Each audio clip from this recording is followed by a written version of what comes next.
Assalamualaikum warahmatullahi wabarakatuh. Waalaikumsalam warahmatullahi wabarakatuh. Alhamdulillah. Salatu wassalamul atammanil akmalanil adwamanil mutalazimani ala sayyidina Muhammad al-Fatih lima ulika wal khatim lima sabaq nasiril haqqi bil haqqi wal hadi ila siratal mustaqim wa ala alihi wa sahbihi haqqa qadrihi wa miqdarihi al-azim. Allahumma inna qad kharajna min hawlina wa quwwatina ila hawlika wa quwwatik wa min ta'atina ila ta'atik wa na'udzu bika an naqula zura aw naghsha fujura aw nakuna bika maghrura. Subhanaka la ilma lana illa ma 'allamtana innaka antal alimul hakim. Subhanaka la fahma lana illa ma fahamtana innaka antal jawadul karim. Rabbana iftah bainana wa baina qaumina bil haqqi wa anta khairul fatihin. Ba'd. Bismillahirrahmanirrahim. Kita lanjutkan bagian penutup dari kitab Ithafus Sa'il bi Jawabil Masail. Terakhir pada pertemuan sebelumnya kita sampai kepada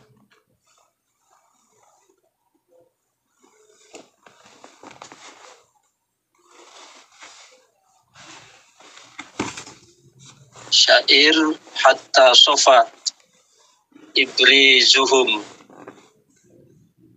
hatta sofa ibruhum tibrahum fala yusawihi qattun malun fal kaunu qad sara taw'ahum wala yukhalifu fil infial hadza huwal maliku bila mira bilan izalin wal ikhtilal.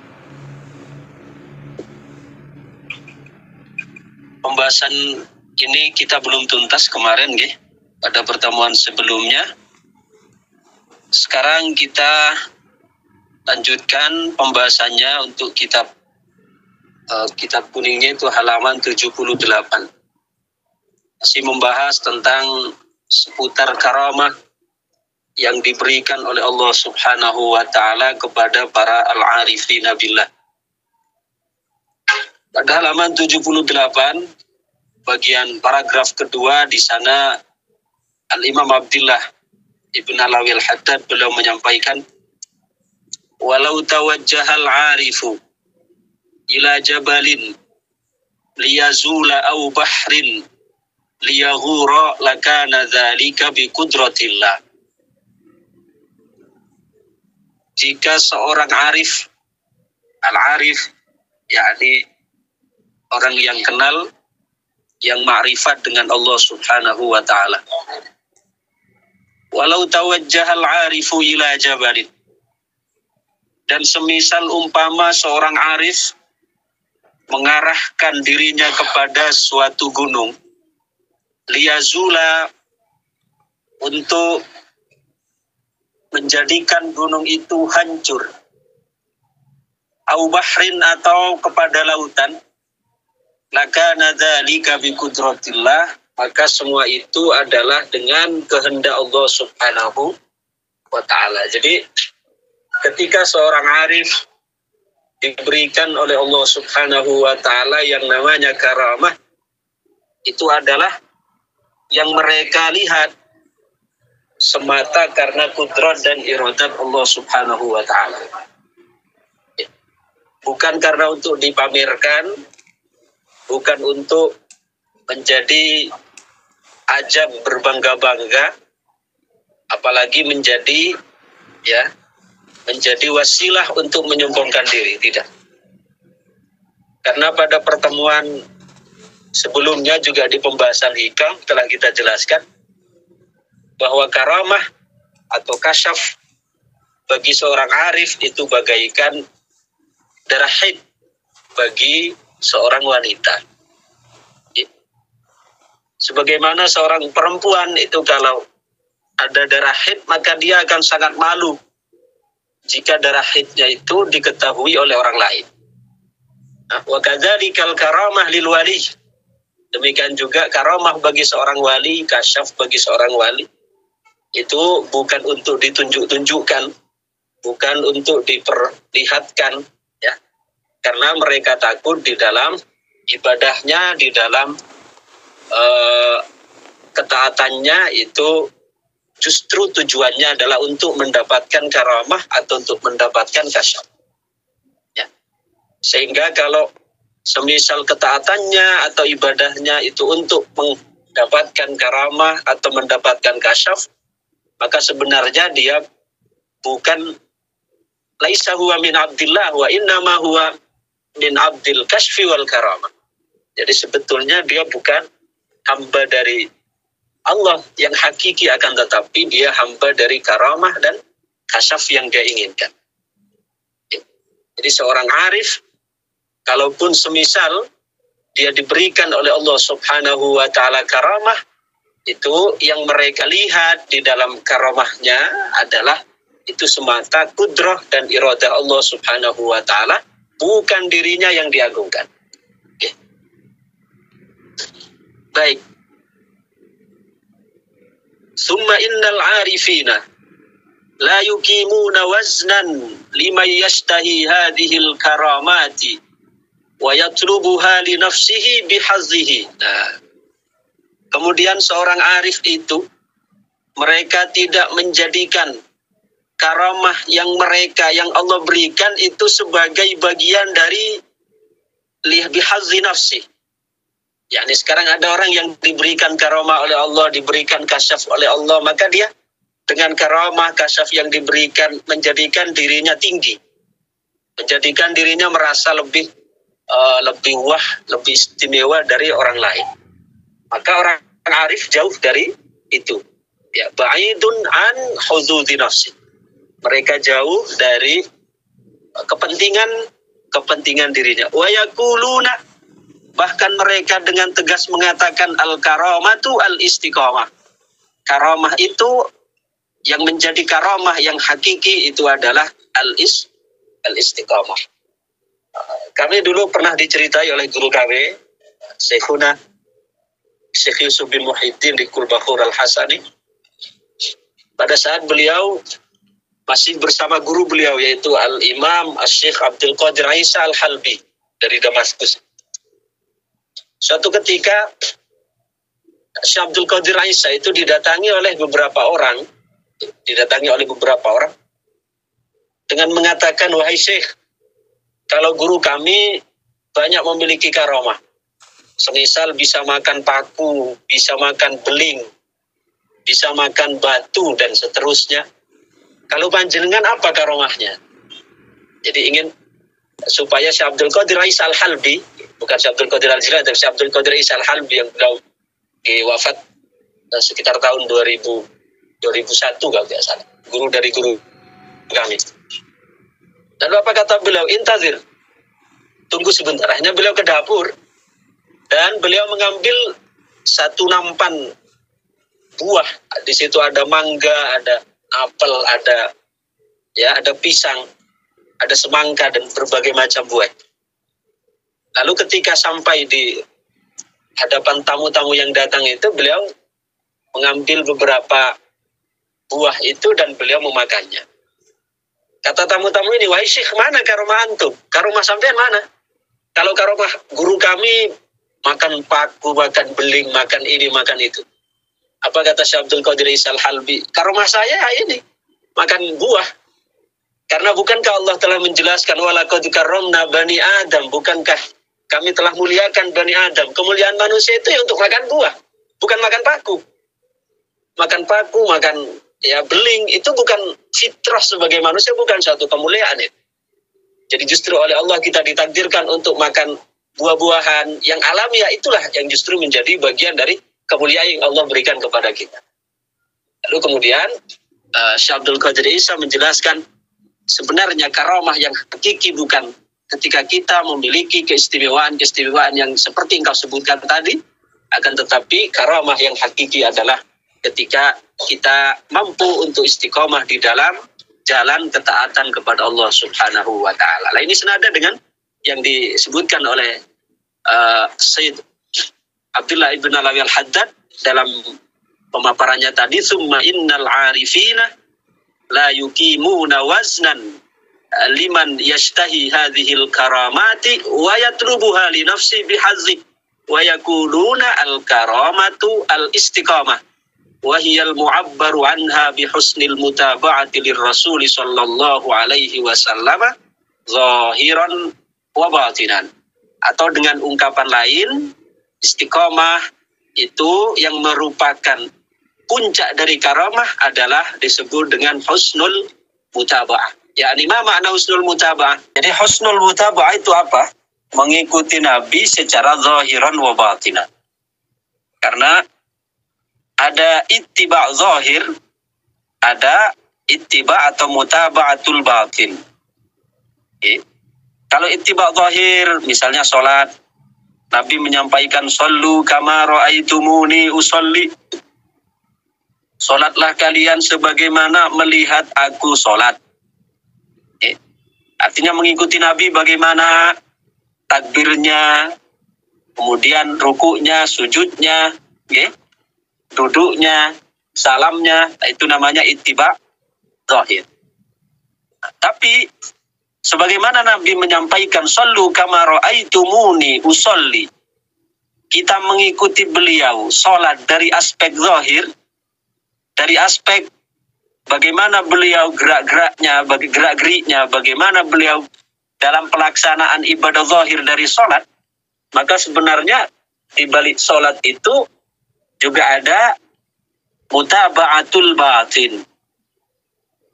Mutaba'atul batin, yakni apa mutaba'atul batin? Mengikuti Nabi secara sunnah batiniyah. Jadi secara mafhum, secara nafsiyah, secara teks yang disampaikan oleh Nabi, yang tersampaikan itu memang sallu kama ra'aitumuni usolli. Salatlah kalian sebagaimana melihat aku salat. Maka makna isyaratnya, makna eksplisitnya dari hadis qauliyah Nabi itu adalah ya, sabarlah kalian seperti melihat aku sabar, syukurlah kalian seperti melihat aku syukur, qanaahlah kalian sebagaimana melihat aku qanaah, dan seterusnya. Itu merupakan bentuk mutaba'atul batin. Dalam masalah salat dan dalam masalah haji misalnya, Nabi juga menyampaikan khudhu anni manasikakum. Khudhu anni manasikakum. Ambillah dariku ibadah kalian, manasik kalian. Yakni bagaimana Nabi misalnya mulai ihram, tawaf, kemudian sa'i, wukuf, kemudian mabit, romyul jamarat, ya, kemudian tahallul dan seterusnya. Itu Nabi menyampaikan khudhu anni manasikakum. Tapi ittiba batin dari haji apa sebenarnya? Nah, ittiba batin dari haji ini adalah untuk menjadi orang yang berserah diri, yang ridha, yang pasrah, yang tawakal, yang patuh kepada Allah Subhanahu wa ta'ala. Itu adalah merupakan ittiba batin. Jadi ada ittiba zahir dan ada ittiba batin. Oke. Baik, kita lanjutkan. Kita lanjutkan.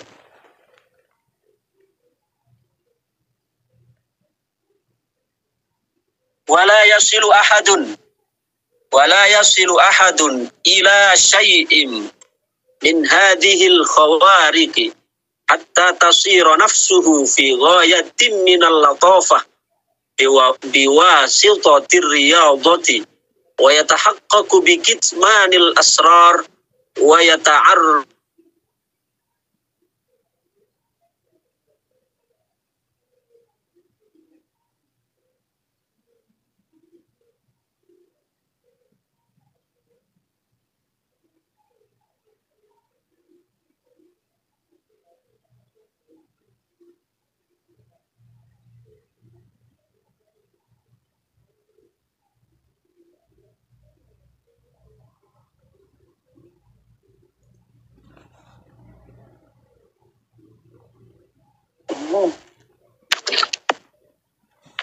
Lagi apanya? Bah, boten nonton suwantene malih, Bah.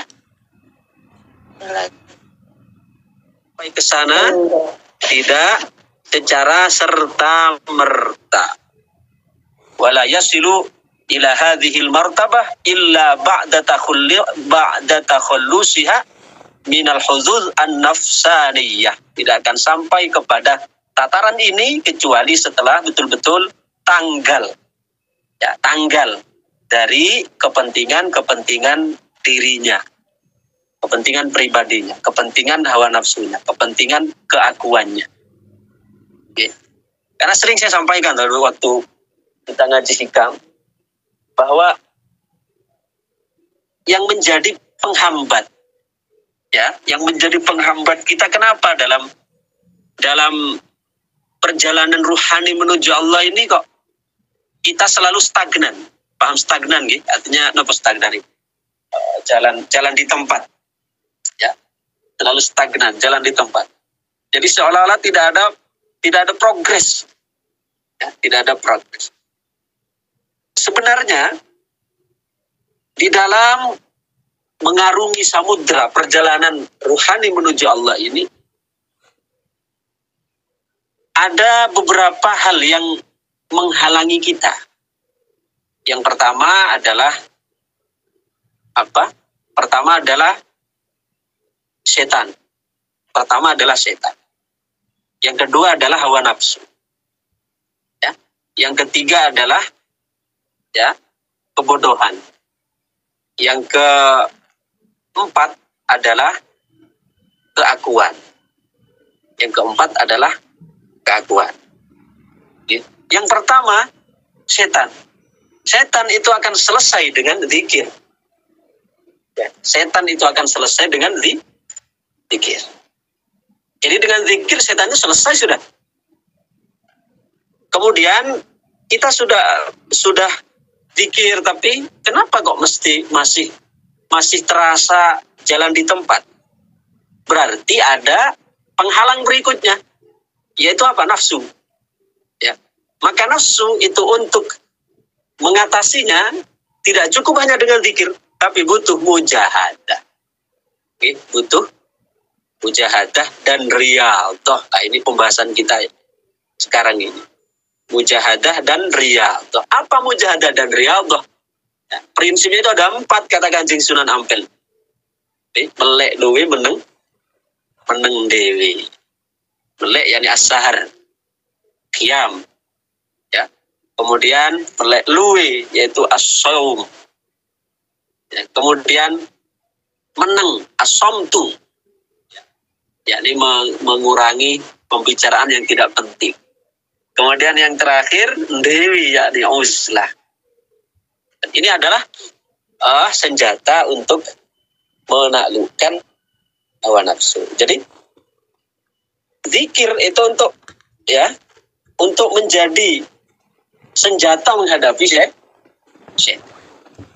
Sedangkan mujahadah itu adalah menjadi senjata untuk menghadapi nafsu.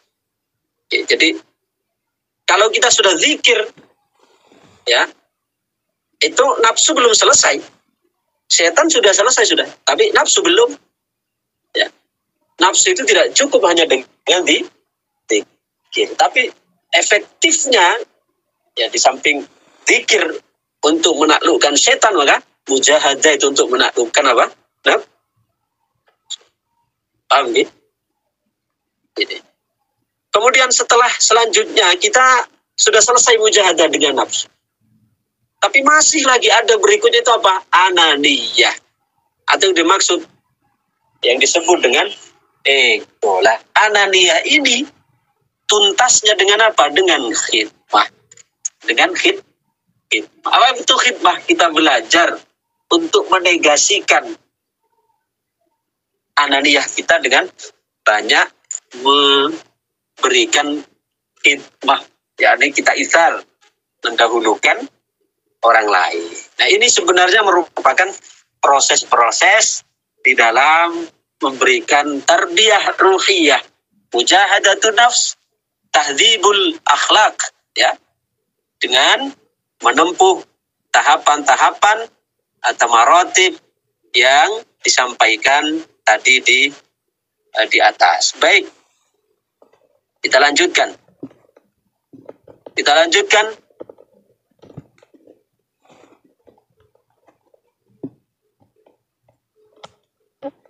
Waman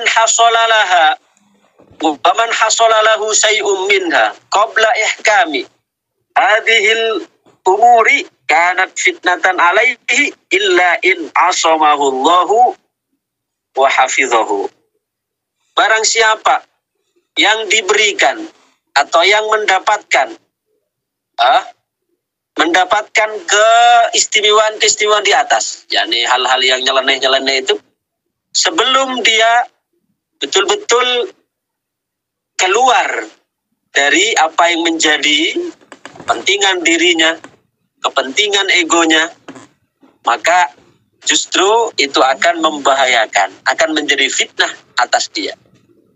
Wa hadzal ladzi wasala ilaihi auliyaullahi minat taharruzi an rikil akwan wal khuruji an awaridil asam wal inqita'i ilallahi wal iqbali alaih bitarki ma yushilu anhu wa yaqta'u an hadratihi ka'i.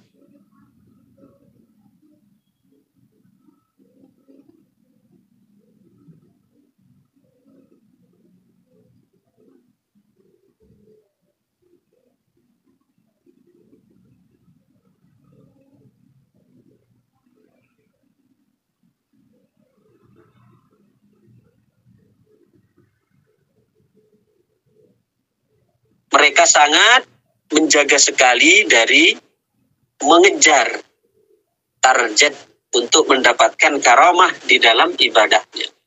Karena itu hanya akan menjadi pemutus atau penghambat perjalanannya menuju Allah Subhanahu wa ta'ala. Karena kalau sudah ibadahnya itu iming-iming ingin mendapatkan karamah, mendapatkan kasyaf, mendapatkan semua hal-hal yang nyeleneh, sudah itu akan menjadikan target awal untuk mendapatkan mardhatillah itu sudah kabur,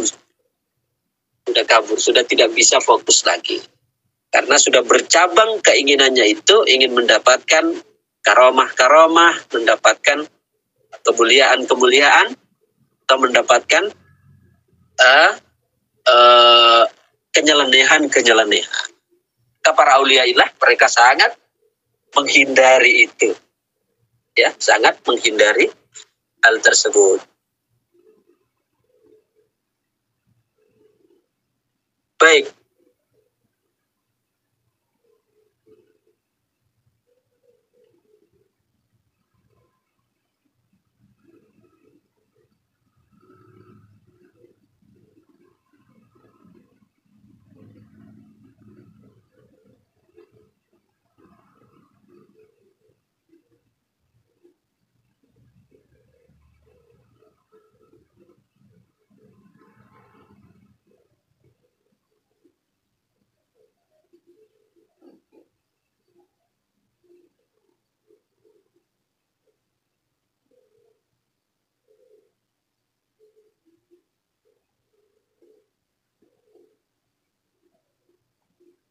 ayyamlikal insanu nafsahu, dan sesempurna dan semulia-mulianya tingkatan yang diperoleh oleh seorang hamba adalah ketika dia mampu untuk menguasai dirinya.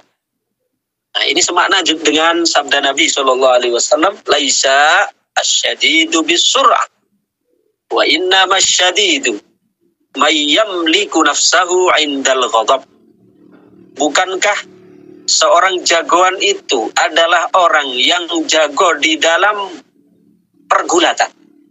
Wa innamas syadidu, akan tetapi yang dikatakan seorang pendekar, seorang yang hebat adalah mayyamliku nafsahu indal ghadab, yaitu orang yang mampu untuk menguasai dirinya pada saat dia sedang marah.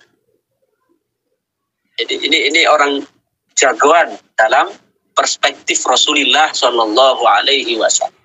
Bukankah orang jagoan itu orang yang ahli gulat, orang yang tak terkalahkan oleh mana-mana pendekar, Tapi Nabi cukup sederhana dalam bahasanya, tapi cukup dalam makna, dalam memaknainya tentang seorang yang hebat, seorang kesatria adalah bukan orang yang jago gulat, tapi seorang kesatria itu adalah orang yang mampu untuk menguasai dirinya pada saat dia marah.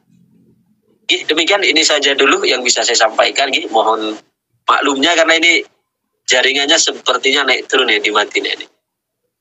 Allah saya besok bergeser ke Mekah. Nanti insya Allah untuk kajian hari Rabu dan Kamis depan insya Allah kita ngajinya dari Mekah. Mudah-mudahan sinyalnya di sana bisa lebih kuat dan bisa terkondisikan. Amin, amin ya Rabbal Alamin. Demikian dulu, mohon maklumnya, dan moga untuk ibu pendidikan mohon dikondisikan terlebih dahulu. Mudah-mudahan walaupun tidak bisa maksimal, tapi paling tidak masih tetap terisi. Al-Fatihah. Alhamdulillahirrabbilalamin ar-Rahmanir-Rahim. Iyyaka na'budu wa iyyaka nasta'in ihdinas siratal mustaqim shiratal ladzina an'amta 'alaihim ghairil maghdubi 'alaihim waladdallin.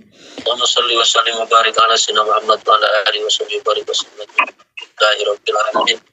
Hamdan yuwafi ni'amahu wa yukafi masidah. Ya Rabbana lakal hamdu kama yanbaghi li jalali wajhika wa 'azimi sultanika. Rabbana atina fid dunya hasanah wa fil akhirati hasanah wa qina adzabannar. Sallallahu alaihi wasallam Muhammad wa ala alihi wa sahbihi salam. Ala rabbika rabbil izzati amma yasifun wa salamun alal mursalin walhamdulillahi rabbil alamin. Fatihah. A'udzu billahi minasyaitonir rajim.